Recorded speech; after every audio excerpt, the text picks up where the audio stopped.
موضوعي اليوم مش للعمانيين، للي يتابعني من دول مجلس التعاون وخاصة الكويت الحبيبة، لأنه هذا الموضوع صار لي في الكويت مع بنت كويتية، بنت صغيرة يعني طفلة يعني، مع أمها في السوق، وبيترتب عليه بعدين أنا في النهاية ليش أريد أوصل فكرتي لكل أشقائنا في دول مجلس التعاون.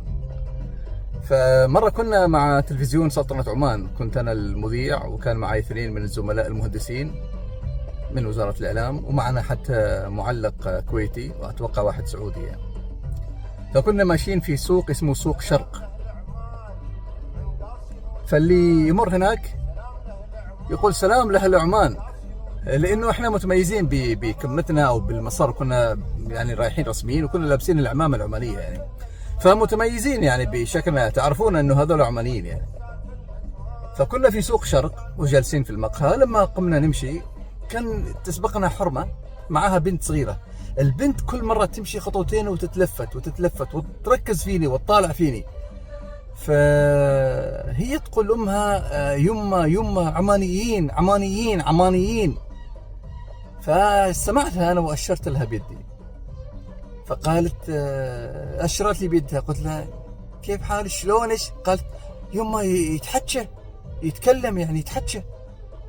فأمها تقول له بس سكتي وتروح قدامها. فهي إيش متخيلة البنت الصغيرة الكويتية هذه مسكينة؟ إنه يمكن تجلس مع أهلها ويقول لها والله يا حليلهم العمانيين، ناس إذا جلسوا في مجالس ما يتكلمون يعني، ما يثرثرون، ما يتكلمون يعني، ما لهم صوت. فهي تفكر البنت إن العمانيين ما يتكلموا أصلا، خرس يعني ما يتكلموا يعني. لكن هذه النهاية، هذه فعلا الشيء اللي نشوفه احنا حتى في المجالس بين الأشقاء، لما يكون بينهم عماني تلاقي هذا يصارخ وهذا يصارخ وضرابة بينهم، والعماني جالس يطالع ويبتسم. إذا ما في شيء كلام صوبه فما يرد، إذا في عراك ولا في سوالف واشتد النقاش ما بين الأشقاء يجلس يتفرج ويضحك ويبتسم، ما عليه من حد يعني. فهذه الشيء اللي هي مثلا مسكينة البنت الصغيرة الكويتية غرس فيها إن العمانيين ما يتكلمون، فعلى بالها إحنا خرس ما نتكلم يعني.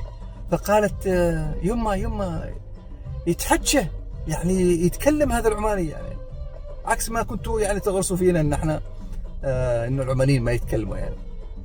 حبيبتي الكويتية الآن طبعا أكيد خلاص يعني حرمة كبيرة يعني، لأن هذا الكلام كان في كأس الخليج في الكويت، أتوقع يسموه أزيرج 2003 يمكن تقريبا يعني. فتحياتي للكويت وأهل الكويت وعلى راسنا من فوق يعني.